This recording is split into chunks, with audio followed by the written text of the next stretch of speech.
Fala galera, aqui é o professor André de Filosofia aqui do Colégio Santa Rosa e hoje a gente traz um tema fantástico para vocês. A gente tem aqui o professor Valdir hoje com a gente, o professor Duarte, e vocês têm ouvido falar, com certeza já há mais de um mês estamos nessa situação, da guerra ou da invasão da Ucrânia. E aí a minha primeira pergunta, porque a gente ouve muito debater-se em torno dessa questão, professor Valdir, afinal de contas, a gente pode dizer que isso é uma guerra ou foi uma invasão da Ucrânia? Professor André, quando a gente fala da intervenção que está acontecendo hoje no território ucraniano, e o nosso aluno precisa estar ligado nisso, eu acredito que nós estamos discutindo ali muito mais uma questão de invasão. Porque quando a gente pensa no conceito da guerra, a gente está pensando muito mais numa relação conjunta, em que duas nações ou até mais de dois países possam estar agindo conjuntamente, possam estar agindo ao mesmo tempo, possam estar agindo de maneira integrada para a disputa de um território. Só que quando a gente pensa o que está acontecendo hoje na Ucrânia, a gente enxerga ali muito mais um processo de invasão, porque houve uma intervenção da Rússia em busca dos seus interesses geopolíticos e econômicos, e nós estamos percebendo uma tentativa de invasão do lado russo e de defesa do lado ucraniano. Tanto é que, num determinado momento, se acreditou e até se propalou a ideia de que nem seria, de fato, verdadeiro uma intervenção da Rússia. Seria, no primeiro momento, muito mais uma ameaça. E aí nós percebemos, e o nosso aluno está acompanhando isso há mais de um mês, que a Rússia tomou a atitude, invadiu o território ucraniano, passando primeiramente pelo leste do país, numa relação mais unilateral. Por isso que eu acredito e penso numa questão de invasão. E a gente tem visto muito se discutir aí o papel da OTAN. E em relação especificamente a essa condição, a isso que nós estamos vivendo hoje, qual é o papel da OTAN nessa invasão russa à Ucrânia e qual é o papel da OTAN hoje, considerando essa geopolítica, essa ordenação do poder no mundo? O nosso aluno tem que perceber que a Organização do Atlântico Norte, que querendo ou não, é o que a gente chama de OTAN, ela foi criada no período da Guerra Fria. E que naquele momento a OTAN foi vista muito mais como uma aliança de caráter coletivo para estabelecer uma defesa mútua. Ou seja, o artigo 5º da OTAN deixa bem claro que se qualquer nação ou qualquer país estiver sendo invadido externamente, os países que compõem a organização devem defender conjuntamente. Então eu parto muito da ideia de que a OTAN está muito vinculada à ideia de um por todos e todos por um. Então ela foi criada na Guerra Fria como uma aliança militar de ação coletiva. Só que nós não podemos esquecer que lá no período da Guerra Fria, nós tínhamos uma organização que, de certa forma, duelava com a OTAN. O que a gente vai chamar ali de Pacto de Varsóvia, uma organização voltada para o lado socialista, que também pensava da mesma forma nessa defesa mútua.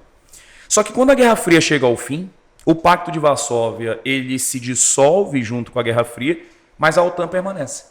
Só que nós não podemos esquecer que no limiar do final da Guerra Fria para a nova ordem mundial, a OTAN passa por uma nova configuração.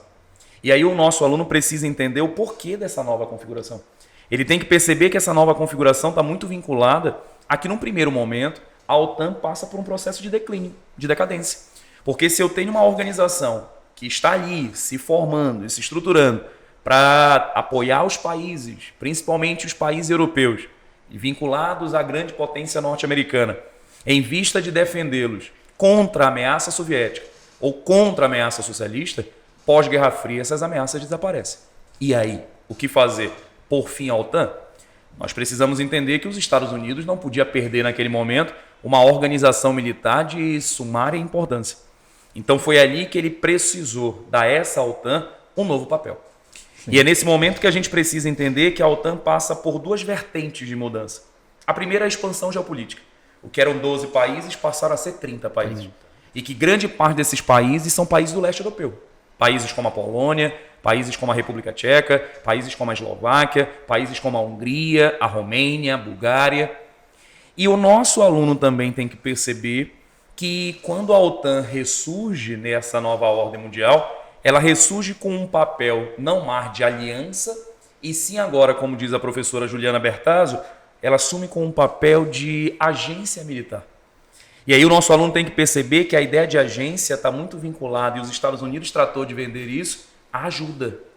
Tanto é que um dos momentos fundamentais para definir esse novo papel da OTAN, e o nosso aluno precisa lembrar disso, é o que está acontecendo no conflito dos Balcãs, lá no final da década de 90, quando uma pequena província chamada de Kosovo lutava pela sua independência e a invasão sérvia, naquele momento, começou a reprimir muitos territórios que ali estavam.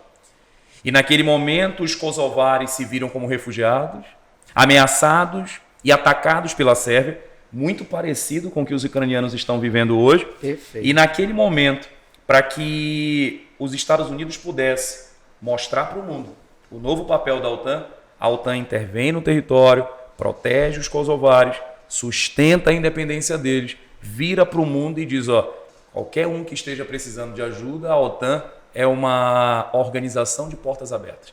Estamos aqui para ajudar a defendê-los. Só que o nosso aluno não pode, em nenhum momento, ser ingênuo de acreditar que a organização está preocupada com a paz, com a liberdade e com a democracia. Nós temos que entender que a organização ela tem uma preocupação muito pautada no que diz respeito à dinâmica dos interesses geopolíticos e econômicos. Porque o nosso aluno, nesse momento, nos assistindo, pode estar pensando assim, se ajudou os kosovares lá no final da década de 90, por que não ajuda os ucranianos hoje? Então, a OTAN vende a máscara da ajuda, mas essa ajuda só acontece quando convém. Entendi. Professor Duarte, e qual foi o estopim de todo esse grande processo que está acontecendo hoje em relação a essa crise na Ucrânia? Como é que o nosso aluno do Colégio Santa Rosa pode compreender as motivações, quer dizer, o ponto de partida para essa, que vai aos poucos chegar a essa condição que nos levou a essa invasão da Rússia em relação à Ucrânia? Perfeito. Antes de qualquer coisa, é uma honra estar aqui debatendo um assunto de tão grande relevância, né? Com o professor Valdir, que já trabalhamos há tanto tempo, com o professor André, e tentando contribuir para você, nosso aluno de Santa Rosa, compreender toda a dinâmica, né, da atual situação da Ucrânia. Eu gostaria de fazer uma pequena colaboração em relação à questão da OTAN. A gente não sabe, né Valdir, o resultado de tudo isso, mas pelo que a gente tem até então, né, a OTAN está assim, com uma relevância super, ultra, mega valorizada, né? Parece que ela é a tábua de salvação, né? Entrar na OTAN parece que resolve qualquer problema, está protegido de qualquer coisa. Então, esse objetivo dos Estados Unidos, né? Essa propaganda sobre a OTAN, ela está em alta. Não sei o que vai ser depois, né, no final desse processo, mas nesse momento a OTAN, talvez ela tenha alcançado, né, o seu objetivo, né, nesse momento. Professor André, a sua pergunta sobre a origem, o estopim dessa crise é fundamental, até para que o nosso aluno ele tenha consciência que é um assunto que pode sim cair na prova do Enem. Por quê? Não é um assunto que começou agora há um mês, né, 29 dias, né, um mês atrás. O estopim foi lá no final de 2013. Né? E para a gente entender toda essa situação, a gente precisa até voltar um pouco antes e entender que a Ucrânia ela é um país historicamente dividido e que essa divisão não é recente. É uma divisão étnica, cultural, linguística, uma divisão em todos os sentidos, inclusive territorial. Por quê? Parte da população da Ucrânia, do leste da Ucrânia, ela é de origem étnica russa, fala russo, dialetos ligados à Rússia, né? O biotipo russo, enfim. E a população do oeste da Ucrânia, de origem ucraniana, né? Fala ucraniano, então tem essa divisão historicamente. Tá? E isso veio à tona nos últimos anos, justamente porque essa divisão territorial, étnica, não é uma divisão territorial oficial. A Ucrânia é unificada nos últimos anos, né? Mas internamente essa divisão étnica e cultural, ela terminou aflorando para uma divisão também geopolítica, geoeconômica, geopolítica. Tá? Por quê? Assim como a gente tem a expansão da OTAN para o leste europeu, a gente tem a expansão da União Europeia para o leste europeu. Vale a pena a gente lembrar disso. O nosso aluno deve lembrar que em 2004 nós tivemos a entrada de 10 novos membros na União Europeia. E a maioria deles do leste europeu. Né? Os 10 membros foram Polônia, Hungria, República Tcheca, Eslováquia, Chipre, Malta, Letônia, Lituânia, Eslovênia e Eslováquia. Alguns deles, né, do leste europeu e alguns até ex-integrantes da antiga União Soviética. Então essa expansão, tanto da OTAN como da União Europeia para o leste europeu, se choca com o interesse da Rússia. Por quê? Termina a Guerra Fria, A Rússia mergulha numa crise sem precedentes, né? Um caos social, político, econômico em todos os sentidos. Indicadores da Rússia, né? Despencaram. Começa os anos 2000. Vladimir Putin assume o poder na Rússia e começa a recuperar a Rússia economicamente, tendo dois pilares principais para essa reconstrução, né, esse reerguimento econômico da Rússia, que é o petróleo e o gás natural. Está muito claro que a Rússia vem se recuperando economicamente, passou a ser classificado como um país emergente, integrando os BRICS, inclusive junto com o Brasil, né? Mas está claro também que a Rússia, e particularmente Vladimir Putin, não quer apenas uma recuperação econômica, que é uma recuperação geopolítica. Eu diria que os russos, né, mas na figura de Vladimir Putin particularmente, que não são todos os russos que concordam com a ação dele, evidentemente, eles estão com saudade dos tempos áureos da Guerra Fria, em que, na pior das hipóteses, a União Soviética era a segunda maior potência do mundo. Né? Na visão deles, a primeira, mas na pior das hipóteses, a segunda maior potência. Então, estão com saudade desse momento. Então, quer também uma recuperação geopolítica. Muito antes disso, por exemplo, da Ucrânia, a gente teve a situação no Cáucaso, uma guerra rápida entre Rússia e Geórgia, que tem o mesmo pano de fundo, digamos assim. Né? A Geórgia se aproximou do Ocidente, né? E a Rússia, obviamente, não vê isso com bons olhos. E o que é legal, Duarte, nessa tua fala, é a gente construir a cabeça do Putin, né? Porque ele, pelo que o Duarte está falando, de maneira muito interessante, o Putin se acostumou a construir vitórias.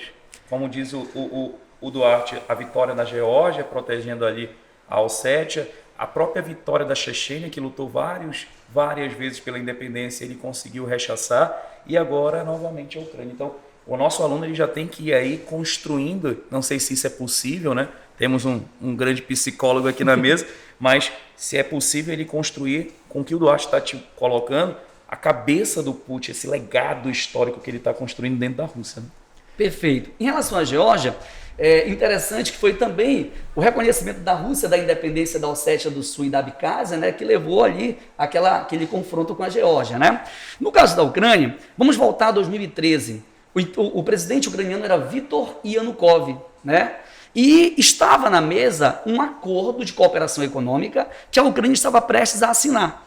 Sendo que a população do leste da Ucrânia advogava, defendia que a Ucrânia assinasse esse acordo com a Rússia, que tinha interesse, obviamente. Sim. Mas a população do oeste da Ucrânia defendia que esse acordo fosse assinado com a União Europeia. E parece que estava tudo encaminhado para o acordo ser assinado com a União Europeia. Mas aos 45 do segundo tempo, digamos assim, Viktor Yanukovych resolveu assinar o acordo com a Rússia. E foi acusado de corrupção, de ter pego dinheiro para se aproximar da Rússia. Resultado, a população pró-Ocidente, pró-União Europeia, foi para a praça central de Kiev pedir a renúncia do presidente, pedir a queda do presidente, pedir o fim, a anulação da assinatura do acordo. O problema é que a população pró-Rússia, do leste da Rússia, também ali da proximidade de Kiev, não ficou em casa assistindo as manifestações pela televisão. Foi para a mesma praça central de Kiev, que virou literalmente uma praça de guerra naquele momento. Ali foi o estopim, André, 2013, dezembro de 2013. Por isso que é importante o nosso aluno estar atento, por quê? Porque se fosse uma coisa recente, talvez não tivesse chance de cair no Enem. Porque ainda dá tempo de formular o item para cair? Formular, testar? Dá. Mas está muito em cima, né? Mas é algo que vem desde 2013.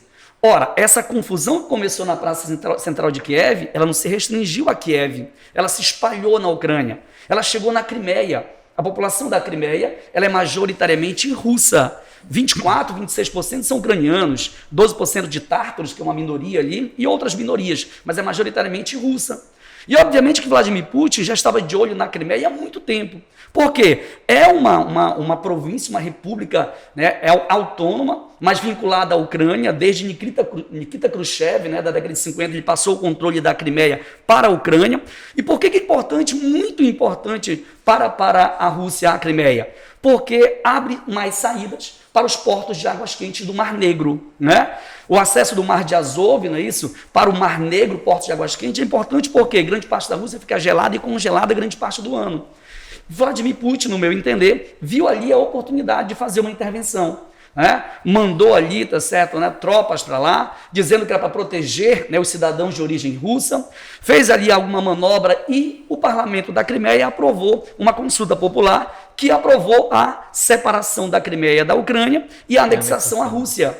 No dia seguinte, 10 horas da manhã, Vladimir Putin literalmente assinou a anexação. O Ocidente, evidentemente, não viu com bons olhos, a Ucrânia não reconhece, a União Europeia não reconhece, os Estados Unidos não reconhecem, né? Por quê? Porque o resultado deu 94% ou 96% para a Rússia, favorável para se desvincular da Ucrânia e se anexar com a Rússia. Ou seja, é como se até todos os ucranianos tivessem votado em favor da Rússia. Sim. Então acusam a Rússia de quê? De manipular as eleições. Aí está o estopim dessa situação que se prolonga até os dias atuais. E o que é interessante nesse debate, Duarte, é que a gente percebe que a Ucrânia é um grande bode expiatório, é um grande laboratório, né?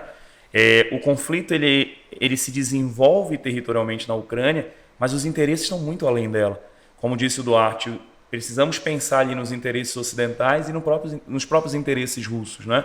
Qual é o interesse da União Europeia em ter a Ucrânia do lado dela? Qual é o interesse da Rússia na Ucrânia? Nós não podemos esquecer e deixar vinculado isso aí, que a gente vai construindo o debate e vai organizando, que existe toda uma infraestrutura energética passando pela Ucrânia no que diz respeito à questão dos gasodutos.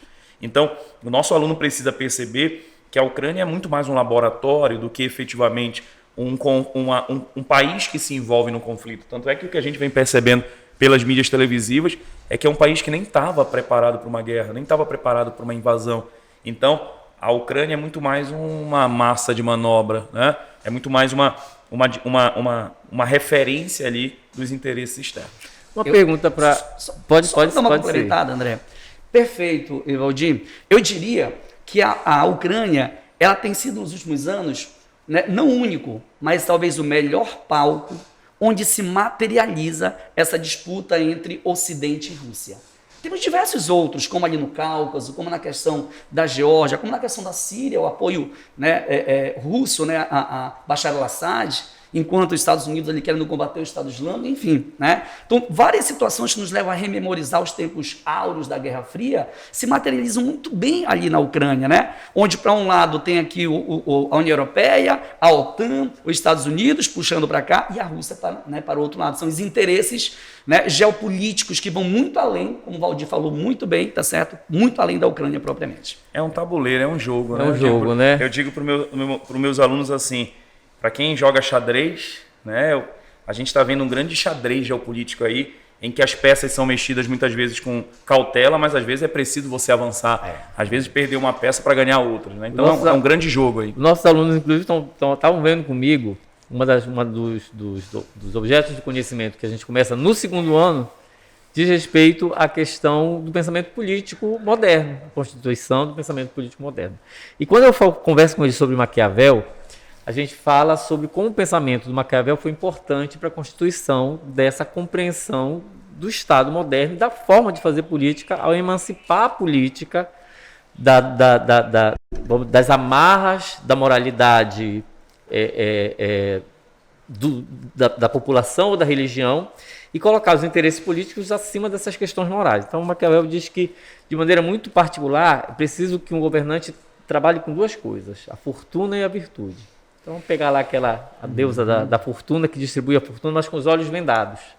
Então, eu preciso saber em que momento o jogo vai estar a meu favor e saber usar de forma pragmática isso a meu favor, mas eu também preciso, nesse teu tabuleiro de xadrez, saber quando não está a meu favor e o que eu faço com isso. Quer dizer, a ação é sempre pragmática. Quando aquela frase lá que dizem atribuída a Maquiavel, né? Os fins justificam os meios. Então, todos os meios são lícitos desde que eu alcance um determinado fim.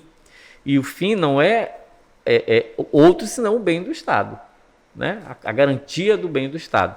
Vocês estavam falando sobre essa questão da Ucrânia, e a Ucrânia foi abandonada pela OTAN nessa situação toda?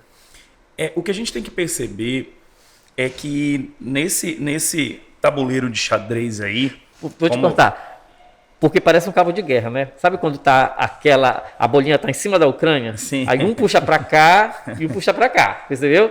Mas ali, naquela situação, é a OTAN de um lado e a Rússia de outro, mostrando as suas garras e mostrando o seu poderio para o mundo. Mas é uma peça a cada momento. Quer dizer, nesse jogo, a Ucrânia está ali no meio dessa Sim. condição. Como é que a gente pode pensar isso? E, sobretudo, lembrando a questão nuclear, que é importante a gente relembrar dessa questão também. O que a gente tem que perceber é o seguinte, nesse jogo de xadrez que a gente está colocando, nessa estratégia pragmática, nós não podemos esquecer que nós temos, dentro do poder da Ucrânia, um estrategista nato, um ex-agente da KGB, Sim, claro. numa instituição, querendo ou não, de inteligência, e que se preparou para essa guerra, né? As falas dos estudiosos dizem hoje que o Putin se preparou para essa guerra há muito tempo. Tanto é que ele está conseguindo, apesar de muitos rombos financeiros, mas ele está conseguindo se sustentar ainda economicamente.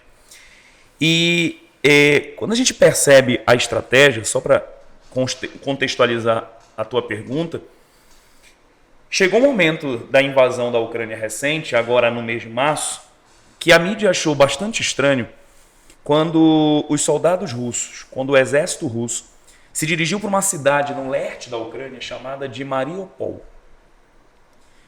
E o que se percebeu com muito apreço ali é porque havia uma tentativa tão fervorosa do exército russo de conquistar aquela cidade. E aí, quando as manobras vão se estabelecendo, a gente vai percebendo a estratégia do Putin ou da Rússia. Primeiro, a cidade de Mariupol, se ela for conquistada pela Rússia, ela permite uma ligação direta da Crimeia, que o Duarte falou, Sim. com a região de Donbás, no leste da Rússia, onde estão duas entidades separatistas que o Putin está defendendo. Uma entidade chamada de Donetsk e uma outra entidade chamada de Luhansk. Então, se ele conquista a cidade de Mariupol, olha a estratégia. Há uma ligação por terra entre os dois territórios que ele quer manter na mão, a Crimeia e a região de Donbás. Uma outra questão. Na cidade de Mariupol existe um dos maiores portos ucranianos e uma grande indústria siderúrgica, que, controlada pela Rússia, dá a ela uma finalidade ou um sustento econômico, principalmente no que diz respeito à produção de aço. Terceiro, existe na cidade de Mariupol uma milícia chamada de Batalhão de Azov. Uma milícia que hoje está lutando com o exército ucraniano de viés neonazista. Olha a estratégia do Putin. Vender para o povo russo e até para o mundo Sim. a ideia de que ele está invadindo a Ucrânia também para defender o país contra esses ideais de extremismo. Né? E ainda tem mais. Ali, se ele conquista uma cidade que para a Ucrânia é uma cidade de muita importância geopolítica e econômica, se ele domina a cidade de Mariupol, ele consegue naquele momento mostrar para o ucraniano que não é mais interessante de lutar, porque a Rússia está conquistando tudo. Então, é nesse momento que a gente percebe assim, a estratégia é muito boa. E aí eu volto para a tua pergunta. O que foi que aconteceu? Abandonaram a OTAN? O que a gente tem que notar é que nos últimos anos, nós estamos... Abandonaram a Ucrânia. Nos últimos anos, nós estamos passando por o que eu posso chamar de uma dissolução da unipolaridade. Certo. Durante muito tempo, nós dizemos que a nova ordem era unipolar, porque militarmente, pós-Guerra Fria, a potência maior era os Estados Unidos. Sim. Até porque, como Duarte disse, pós-Guerra Fria, a Rússia entrou num caos social, político e econômico. E o 11 de setembro, apesar de toda a consequência que foi gerada ali dentro, fez os Estados Unidos, de 2001 até basicamente 2008, investir mais de $1 trilhão em armamentos, tornando ele a superpotência militar. Só que uma crise que rola nos Estados Unidos em 2008 faz ali o governo do Obama definhar financeiramente. E os investimentos bélicos que eram feitos já não são mais tão vigorosos assim. Mas se de um lado os Estados Unidos estavam enfraquecendo militarmente, do outro lado a Rússia e a China estavam expandindo militarmente. Até porque elas perceberam que nesse tabuleiro de xadrez, as armas ainda são importantes. Sim. Tanto é que agora a Rússia está utilizando delas, efetivamente, para alcançar os seus objetivos. Então, o que a gente vem percebendo desde a invasão da Crimeia em 2014 é que os Estados Unidos vão bater diretamente nele, visualizou o processo e efetivamente ficou calado. Eu costumo dizer em sala de aula que os Estados Unidos, em vez de interventor, ele se tornou foi um cagueta. Gritou para o mundo, ela está invadindo a Crimeia. Porque, de fato, ele percebe que não dá mais hoje para ele ter uma superioridade militar para peitar a Rússia, ainda mais com a recente aproximação dela da China. Sim. Então, trazer a Ucrânia para dentro da OTAN poderia ser uma mexida errada nessas peças do xadrez. Porque a partir do momento que eu coloco a Ucrânia dentro da organização, eu preciso ter noção de que pelo artigo 5º da organização eu preciso apoiar a Ucrânia. E nesse momento, lutar contra um país de potência nuclear não é nada saudável. E com o apoio da China. E com o apoio da China. A China se tornou imparcial até então no conflito, neutra, mas se deixou pender para o lado da Rússia. E nós não podemos esquecer também que a Ucrânia não só foi abandonada pela OTAN, como houve também uma certa neutralidade ou uma certa inatividade da própria União Europeia. Até porque nós não podemos esquecer que existe uma dependência muito forte da Europa em relação ao petróleo e ao gás natural russo. Sim. Então veja, como você disse, os fins justificam os meios. Veja que numa relação com a Ucrânia, se os meus interesses vão ser prejudicados, Ucrânia, desculpa, fica aí, eu vou te ajudando aqui, financiando algumas armas, disponibilizando alguns caças, mas eu não posso intervir para te defender. Então, é nesse momento que recentemente o presidente ucraniano, o Volodymyr Zelensky, deixou bem claro, parece que o artigo 10 da OTAN não foi respeitado. Ela não é uma organização de portas abertas. Parece que as portas não estão tão abertas assim para a Ucrânia. Então nós precisamos entender novamente que a Ucrânia, como você disse, está no meio do tabuleiro, do meio do cabo de guerra, mas quando os Estados Unidos, a União Europeia e a própria OTAN percebem que intervir diretamente no conflito pode prejudicar os seus interesses, eles preferem, fechar os olhos, tapar os ouvidos e fazer uma relação mais indireta do que direta. É difícil, Duarte, a gente pensar essa guerra como mocinho e vilão, né? Mas a gente tem no meio dessa situação os refugiados. Nós temos esse número maciço de pessoas que hoje, né, sofrem por conta dessa guerra. E a forma como eles estão sendo, inclusive, tratados, acolhidos em parte, né, dependendo da sua condição, ou simplesmente negligenciados. Como é que fica essa história dos refugiados? E vamos lembrar também dessa condição e em outras condições em que os refugiados não foram, inclusive, bem-vindos, né? Como é que é feita essa seleção moral, vamos dizer assim, né? Que bom, venham lá, ucranianos, vocês são legais, mas, poxa, vocês não, só essa parte de vocês. Quer dizer, qual é o interesse por trás dessa acolhida e quais são os preconceitos que também estão subjacentes a essa questão dos refugiados? Perfeito, André. Agora, antes de falar dos refugiados, me permita dar mais uma contribuição aqui na explanação perfeita aqui do Valdir, porque essa sensação de que a Ucrânia, né, foi abandonada, está sendo abandonada, ela é muito grande, ela é muito forte, né? Mas como o Valdir muito bem colocou, a situação é muito complexa, né? E o tabuleiro de xadrez, aí, as peças, né, precisam ser mexidas com muita cautela realmente. Por quê? Porque se está morrendo 1.000, 2.000 por dia, né, se houver realmente uma intervenção da OTAN, do Ocidente, de fato pode gerar uma guerra e de fato uma terceira guerra mundial, né, e aí pode morrer milhões. Sim. Não milhares, mas milhões, né? Então, por isso, eu lembro de uma entrevista do nosso vice-presidente aqui do Brasil, diz logo no começo, a primeira semana, a segunda semana, né, da invasão, dizendo só sanções econômicas não são suficientes para, né, barrar, para segurar o ímpeto da Rússia. Precisa mais de ações militares. É fato isso, mas não é tão simples assim, porque pode realmente ganhar proporções inimagináveis, inclusive com a questão nuclear. Sim. Né? Que aí dispensa comentário. Né? O temor, né, de uma ameaça nuclear é muito grande. Né? Quando a gente olha para trás, o histórico é muito negativo. Hiroshima, Nagasaki, né? E o uso de armas químicas e biológicas pontuais em algumas situações, né? O histórico não é legal, né? E o mundo tem muito temor dessa situação. Nós temos, inclusive, essa semana, inclusive, né, o presidente ucraniano, né, Volodymyr Zelensky, acusando já a Rússia de estar usando arma nuclear. Porque existe uma diferença, é importante que o nosso aluno saiba, entre armas nucleares táticas e armas nucleares estratégicas. Armas nucleares táticas são menores, uma bomba que pesa 100, 130 quilos, que é de fácil transporte e pode ser usado muito pontualmente, né, em pontes, em portos, né, na infraestrutura ou coisa parecida. E as armas estratégicas são as grandiosas bombas que podem destruir cidades inteiras. Então pode ser, sim, que Vladimir Putin já esteja utilizando armas nucleares, armas táticas, não arma estratégica, evidentemente, né? Mas uma intervenção militar do Ocidente pode, obviamente, levá-lo, tá certo, né, a usar outro tipo de arma, e a gente sabe que ele tem uma força nuclear muito grande, né? Mais ogivas nucleares, inclusive, do que os Estados Unidos individualmente falando, né? Então, para reforçar essa parte aí, tá? Sobre os refugiados, é importantíssimo. Eu diria que depois dos mortos, das vítimas fatais, André, os refugiados são os que mais sofrem, né?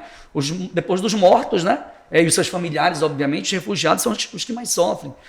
Até outro dia, até um mês atrás, né, a gente ministrava aula dizendo que país por país, de onde mais estava saindo refugiados era de onde? Da Síria, né? Região por região, Oriente Médio, África Subsaariana, né? Oriente Médio da Síria, do Irã, do Iraque, do Irã menos, mas do Iraque, do Afeganistão, né? E outros ali do Oriente Médio, da África Subsaariana, do Sudão, Sudão do Sul, Eritreia, Somália, enfim, né? E hoje, em menos de um mês, a Ucrânia já é disparadamente o país onde mais saem, né, os refugiados. Né? Lembrando, é importante o nosso aluno dominar esse conceito de refugiados, né, que todo refugiado ele pode ser considerado um imigrante. Nem todo imigrante pode ser considerado um refugiado. Refugiado é aquele que migra de maneira forçada, não de maneira espontânea. Ele está fugindo de algo que ameaça a sua integridade física, ameaça a sua própria vida, né? Além dos deslocados internos, até isso, né, Valdir? Deslocados internos, aqueles que estão dentro da Ucrânia, no caso da Ucrânia, dentro do seu próprio país, não são refugiados, mas estão fora da sua casa, da sua região, da sua cidade, da sua infraestrutura, então estão em condições, às vezes, também subhumanas. Agora, é muito interessante, André, sobre a questão dos refugiados, o tratamento que os milhares e milhões de refugiados ucranianos estão recebendo na Europa, né? Em comparação com os refugiados do Oriente Médio e da África Subsaariana. Muito diferente, né? Quando a gente fala de África Subsaariana, a gente fala de Oriente Médio, a Europa está levantando as fronteiras, levantando as cercas, levantando os muros, levantando as barreiras, né? A xenofobia, o preconceito, o neonazismo, o racismo imperando ali, né? As entidades de extrema-direita, né, se fortalecendo porque, né, fazem essa aversão ao imigrante, ao refugiado. O Reino Unido sai do bloco por conta do... O Brexit, a saída britânica do bloco europeu, é um exemplo tácito disso, né? De ultraconservadorismo do Reino Unido para não só por isso, mas também por isso, né, de dizer assim, esse problema aqui não é comigo, né? Se ausentar da situação. E em relação aos ucranianos, boa parte da Europa está abrindo os braços, né? Ora, uma situação que é caótica, é crítica, sim, mas dos sírios também é, né? Dos iraquianos, dos afegãos também, né? Também é, né? E por que o tratamento é diferente? Existe uma ambiguidade do acolhimento, né? Sim. Isso mostra o quanto existe uma forte relação xenofóbica, racista e preconceituosa em relação à questão da Ucrânia, né? A gente até conversava aqui sobre essa construção dos refugiados e eu queria falar aos nossos alunos, eu estava vendo uma notícia sobre os mais de 3 milhões de pessoas que abandonaram a Ucrânia recentemente, e aí o primeiro-ministro da Bulgária vem e diz assim, os refugiados ucranianos são bem-vindos, porque são brancos, educados e inteligentes, diferente dos outros refugiados que tinham um passado obscuro. Então, esse é o passado obscuro, o aluno que está agora nos assistindo, ele pode interpretar isso, seja vinculado a uma questão racista ou seja vinculado a uma questão islamofóbica. Sim. E não só isso, acrescentando aqui no debate que o Duarte está construindo para você, nós ainda temos agora na Ucrânia uma diferença dos próprios ucranianos, ou melhor, dos próprios imigrantes que estão saindo de lá.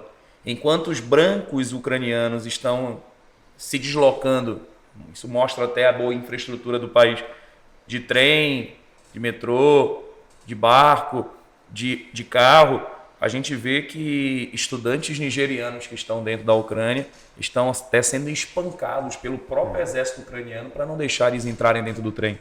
Então, mais uma vez, dentro da dinâmica dos refugiados e da migração, a gente percebe a xenofobia racista da Europa, né?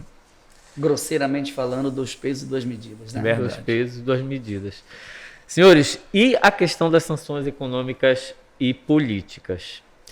A Rússia tem todo esse gás para continuar essa condição considerando todas as sanções que ela vem sofrendo ao longo desse período, né? Do ponto de vista econômico, do ponto de vista político, quer dizer, até quando ela vai ter gás para se manter nessa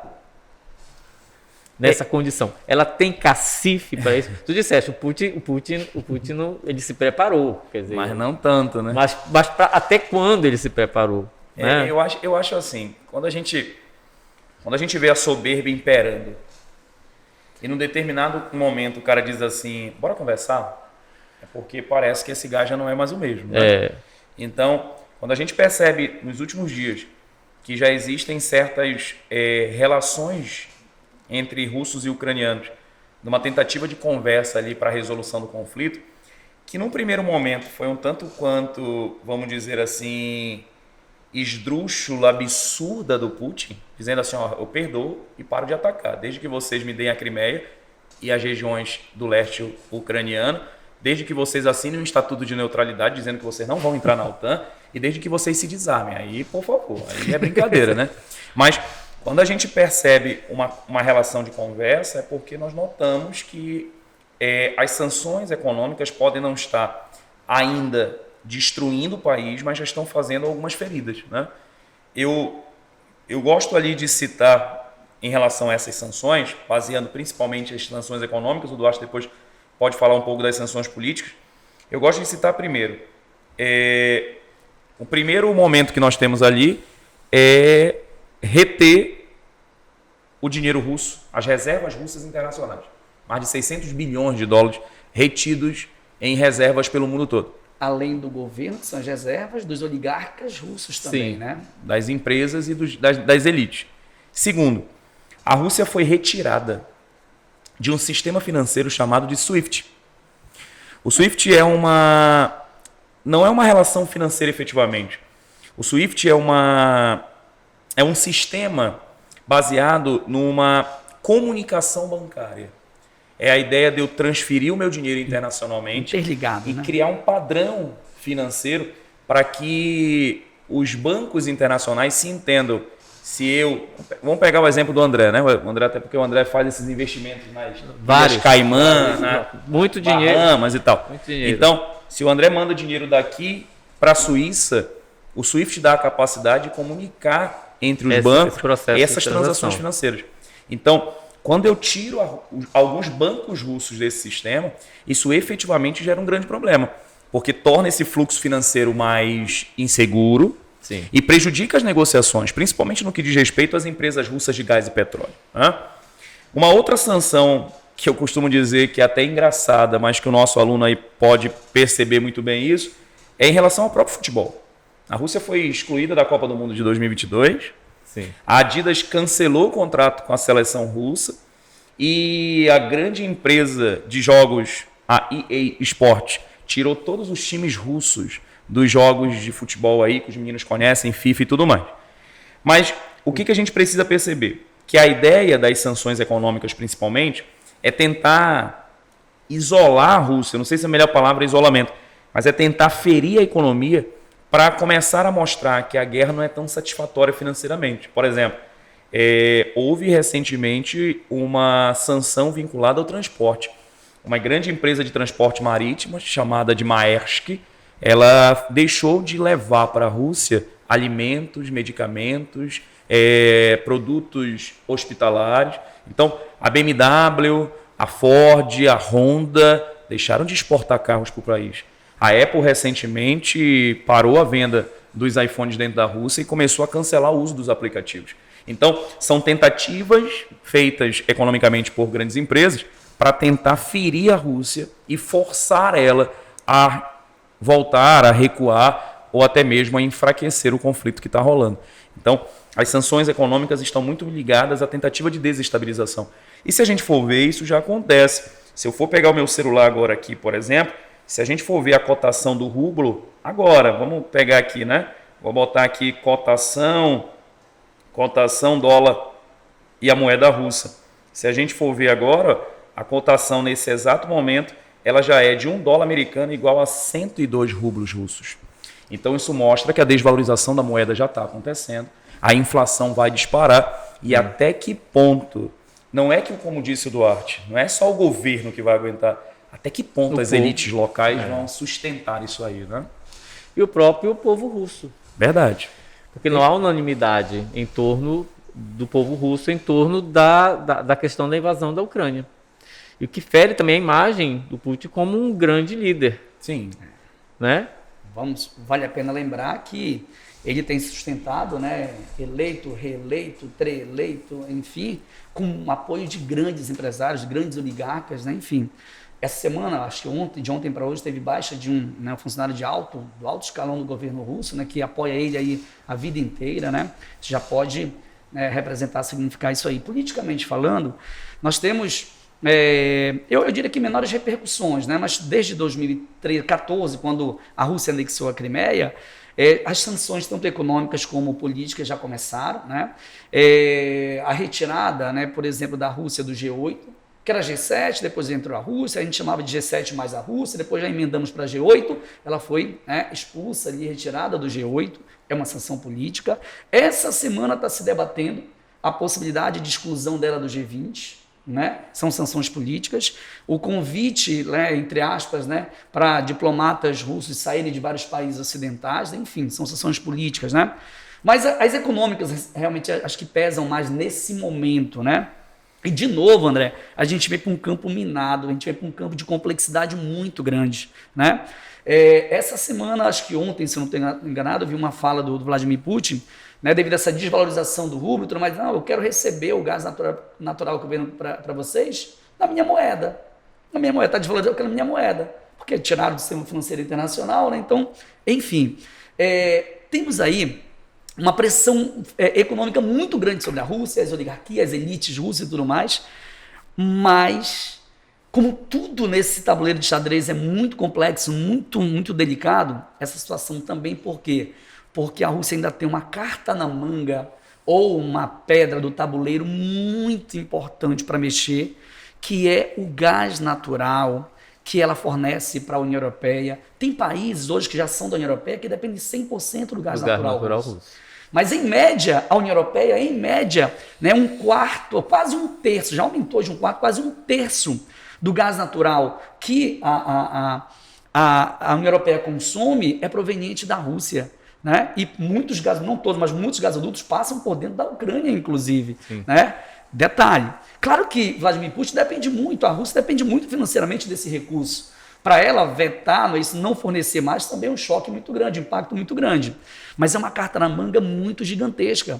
Né? Por quê? Porque sem energia é uma crise, né? Se cortar o fornecimento de gás natural para a União Europeia, é uma crise talvez sem precedentes. Sem energia não estaríamos nem aqui agora. Exatamente. Detalhe, a União Europeia já está se mexendo, já tomando medidas, né, para reduzir essa dependência em relação à Rússia, mas a gente sabe que essas medidas, né, para modificar a matriz energética de um país, de uma região, não é no estalar de dedos, né? É demorada, leva anos. E demanda uma grande quantidade de investimento. Sim. Exatamente. Também. O resultado não é pouquíssimo, tem um resultado muito imediato, né? Sim. Enfim, então essa dependência energética da União Europeia, particularmente, para os Estados Unidos é até mais fácil, nesse sentido, né? Fazer alguma coisa mais incisiva com a Rússia. Para a União Europeia é mais complicado, porque a dependência dela energeticamente em relação à Rússia, né, é muito complicado.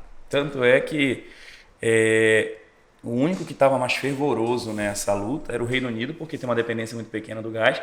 Só que o Boris Johnson está com uma dívida, não digo dívida, mas está com uma visão interna no Reino Unido, por conta do que ele fez recentemente na pandemia, quando criou ali quase que uma festa dentro do parlamento, desrespeitando todos os protocolos. Então, existe uma crise interna ali, então para ele não é interessante arrumar problema, já que ele está vivendo um momento interno difícil. Está com a imagem meio arranhada. A imagem meio prejudicada. Então, perceber, como disse o Duarte, que novamente, né, a gente cai na fala que o André fez ainda há pouco. O nosso aluno precisa entender, eu acho que o nosso debate aqui hoje, ele foi muito ligado a isso. O aluno precisa perceber que toda a explanação que a gente está fazendo aqui agora, ela está baseada numa estruturação geopolítica. Ele tem que entender que para a prova dele do Enem, a visão não é jornalística. Não, a nossa preocupação aqui foi em construir conceitos. Isso é muito importante. Não é a televisão, é uma discussão que parte de uma série de de definições, de teorias, de conceitos, e como você disse no início, parar com essa visão, né, ambígua ali do mocinho e do bandido, vilão. Tem que ir bem muito além mal, disso, né? tem que quebrar essa barreira, né? Esses dias eu fui abastecer, eu coloquei meu celular para gravar, e eu abasteço sempre no mesmo posto, basicamente com o mesmo frentista, né? Eu abri lá o coisa e disse, perguntei quanto é que estava a gasolina e disse, olha, no débito tá quanto, no crédito tá quanto? Eu disse, mas não dá para pagar com rim, com 2 córneas, será que não dá para negociar assim, um pedaço do fígado? Como é que vai ficar essa história? E aí ele começou a rir e tal. Essa questão trouxe impactos diretos na economia brasileira. Como é que a gente pode pensar esses impactos a curto prazo e como é que a gente pode pensar esses impactos a longo prazo se desenrolar essa guerra por mais tempo ou ela alcance proporções maiores do que a gente está pensando que ela poderia alcançar. Como é que fica isso, Duarte? Em nível de Brasil, né? Nível de Para o Brasil. Importantíssimo, André. A gente tem que fazer essa relação e nosso aluno tem que saber fazer essa conexão, né? As implicações dessa geopolítica internacional e particularmente dessa invasão da Ucrânia aqui no Brasil. Bem, é importante, inclusive, a gente sanar, digamos assim, algumas lacunas de compreensão, né, que ficam nesse sentido. Por quê? Já estamos sentindo algumas implicações, como você falou, no curto prazo, né? E podemos sentir outras de médio a longo prazo, com certeza absoluta, né? Primeiro, os produtos que são commodities, né, que são produtos primários que têm seu preço cotado no mercado internacional, fatalmente eles têm uma influência, né, desse fervor da geopolítica internacional, sobretudo quando envolve países, né, produtores de petróleo, como por exemplo a Rússia, né? Mas no que você falou, a gasolina, o combustível, o petróleo, né, a gente tem que tomar muito cuidado, porque, sem medo de errar, eu lhe falo, que tem gente no Brasil pegando carona na crise, pegando carona na situação para justificar aumentos exorbitantes. Primeiro que já vinham ocorrendo há muito tempo. Né? Vamos lembrar que nós tivemos quase 2 meses, praticamente 2 meses sem reajuste, mas não é porque não precisasse reajustar. É porque o governo, para conter a impopularidade, que é impopular aumentar os combustíveis, ele fez, né, com que ele fez o que ele diz que não faz, que é intervir na Petrobras, para não aumentar. Foram 2 meses de não repassar os reajustes. E acumulou tal, que teve 18%, 19% para a gasolina, 24%, quase 25% para o diesel, né? E não repôs ainda o que deveria ser. Mas isso não era da guerra. Isso já era um acúmulo anterior à guerra. Eu falei de 2 meses, quando teve esse reajuste agora exorbitante, né? Ou seja, tinha uma situação anterior, né? Claro que a situação da invasão na Ucrânia, ela vai interferir nisso, porque petróleo é uma commodity, e enquanto commodity, né, o seu preço ele vai sofrer essas implicações. Mas para nós aqui, André, a causa principal está no modelo de gestão da Petrobras. É um modelo de gestão, né? Lembrar que a Petrobras é uma empresa de economia mista, né? Onde tem, né, o Estado como sócio, mas tem também, né, o capital privado, o capital aberto, onde vocês certamente, grandes investidores que devem ter ações da Petrobras. Né? Só que o sócio majoritário da Petrobras é o Estado brasileiro. É quem indica o presidente da Petrobras, é quem tem o controle do conselho da Petrobras, tudo bem? Tá? Então o modelo de gestão privilegia o acionista, privilegia o mercado financeiro, que está achando graça para as paredes, me perdoe a expressão bem coloquial, né? Para essa alta. Por quê? A Petrobras dividiu agora, né? Fez um rateio de dividendos aí de mais de 100 bilhões para os acionistas. Mas não está, esse modelo não cumpre a função social de uma empresa que é majoritariamente estatal. É aí que está a grande causa. A vinculação do preço do nosso petróleo ao dólar, a dolarização, né? Sim. E aí, com as oscilações do mercado internacional, repercute aqui. Essa é a causa principal, sem dúvida alguma, com a interferência, obviamente, dessa crise atual. Agora, para além dos combustíveis, para além do petróleo, a gente tem outras implicações. Né? Tem se falado muito no trigo, é um fato, né? Vale a pena a gente lembrar do trigo que afeta o nosso pãozinho de cada dia, né? Digamos assim. Vale a pena lembrar que nós não somos um grande importador de trigo da Rússia e nem da Ucrânia. Mas os dois, a Rússia e a Ucrânia, produzem e exportam mais ou menos 1/3 do trigo para o mercado internacional, que é também uma commodity. Né? Nós compramos muito mais trigo da Argentina. Né? Então não vamos ser afetados? Vamos. Cotação Porque internacional. é uma commodity internacional. e a cotação vai lá para cima. Porque as exportações de trigo da Ucrânia e da Rússia estão comprometidas. Logo, essa commodity vai lá para cima e a gente já começa, né, a sentir aqui. Fertilizantes, insumos agrícolas, fertilizantes. Aí sim, nós importamos grande parte da Rússia. Isso aí a gente já pode sentir. Não deveríamos sentir imediatamente, porque geralmente a gente tem um estoque para a próxima safra. Mas a gente sabe como é que funciona no Brasil, né? Quando anuncia que pode aumentar, né, lá na ponta já aumentou. Né? Então a gente já começa a sentir esse aumento agora, mesmo sem, né, termos importado já um preço mais alto. Mas se a guerra se prolongar, ou a invasão virar uma guerra, enfim, se prolongar, nós certamente vamos ter implicações nesses setores muito mais intensas.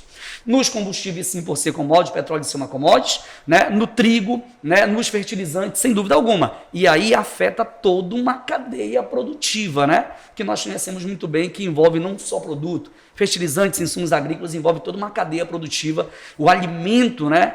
Não só o pão, mas outros alimentos podem aumentar consideravelmente o seu preço. Já tem aumentado, a gente está passando por isso, né? E pode aumentar mais nesse sentido. E fora que a gente não pode esquecer que existe uma relação financeira aí dos países dos BRICS, que recentemente construíram um banco, que é o NBD, o Novo Banco de Desenvolvimento, que o Brasil, durante a pandemia, usou parte do dinheiro desse banco para conseguir manter o equilíbrio financeiro e que, por conta de uma intervenção da Rússia, um dos membros instabilizando economicamente, isso pode instabilizar o banco e, consequentemente, aqueles que dependem dele, né? Então, toda essa dinâmica que o Duarte pensou aí agora, ela é importantíssima relacionada a essa guerra, essa intervenção na Ucrânia. Intervenção na Ucrânia. A gente pensa a longo prazo, não dá nem para a gente pensar assim, vai chegar um dia que eu vou no posto e vai estar mais barato. Não vai chegar esse dia. Infelizmente, né? não. Não. A gente está rindo de Pelo nervoso, menos né? não, pelo menos não imediatamente, né? Não. Bom, meninos, o Santa Rosa é um colégio que com certeza sempre traz diretamente para você os assuntos que estão mais presentes. Como o Duarte disse, talvez caia uma questão sobre o atual conflito na Ucrânia, talvez não, porque talvez não tenha dado tempo de fazer, de testar, de fazer todos os trâmites, mas tudo que a gente conversou aqui dá suporte para você arrasar e fazer muitos itens aí envolvendo essa questão da Ucrânia, a questão dos refugiados, a questão dos impactos disso na economia brasileira. E eu tenho certeza que vocês viram aqui quantos professores de vocês... Eu tive até uma visão saudosista agora aqui, porque eu lembro lá do Guamá, eu sentado na porta de casa, batendo um papo como esse, às vezes falando de outras coisas que não eram tão técnicas assim, mas eu acho que o nosso aluno que está nos assistindo aí, eu acho que sentiu esse bate-papo, eu acho que a ideia era essa conversa, né? Muitos dos nossos alunos gostariam de estar aqui agora, nesse momento com a gente também, batendo esse papo, conversando, porque fico muito feliz. E aí fica a dica para a galera do primeiro ano. Sim. Né? Assista esse podcast, veja direitinho, fique ligado, porque vocês vão fazer um novo modelo de prova, né? E com certeza essa é uma questão que possível a ser explorada, né? É muito possível de cair. Professor Valdir, mais alguma coisa sobre essa questão? Não, só queria agradecer novamente ao Colégio Santa Rosa pelo convite. Quando a professora Renata, a professora Iris me disse que eu estaria com vocês dois, me deixou muito tranquilo, porque com certeza o nosso bate-papo seria muito interessante, como foi, né? Uma conversa muito, muito legal, muito enriquecedora para nós e para os nossos alunos. Então, só queria agradecer a direção do Colégio Santa Rosa, a professora Renata, a professora Iris na supervisão com a gente, ali sempre mediando para que esse momento aqui aconteça, né? Agradecer ao Colégio Santa Rosa por mais essa oportunidade aqui, dessa conversa com os nossos alunos. Sempre é bom estar batendo esse papo com eles. Verdade. Professor Duarte.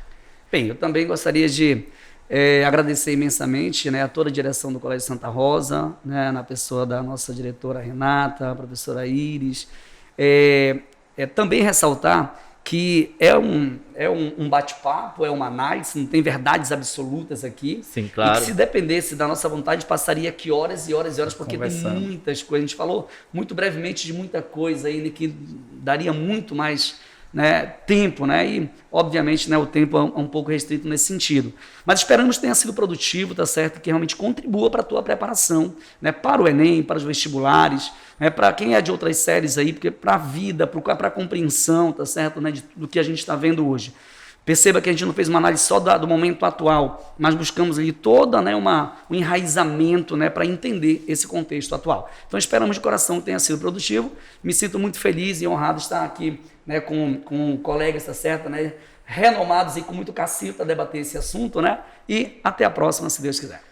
Galera, é o seguinte, Colégio Santa Rosa, as Irmãs Filhas de Santana, elas estão sempre investindo em novas tecnologias. A irmã Leide, que está aqui à frente da direção administrativa do Colégio Santa Rosa, junto com a professora Renata, que é a nossa diretora pedagógica, a professora Iris, né, estão sempre antenadas, buscando com os professores oferecer para vocês o melhor ensino, um ensino de qualidade, para você conseguir ter uma formação de excelência e que leve você a realizar seus sonhos. A gente se vê no próximo podcast. Tenho certeza que foi uma honra estar dividindo aqui a bancada com esses dois professores e a gente se vê na próxima vez. Até lá, tchau, tchau. Até logo.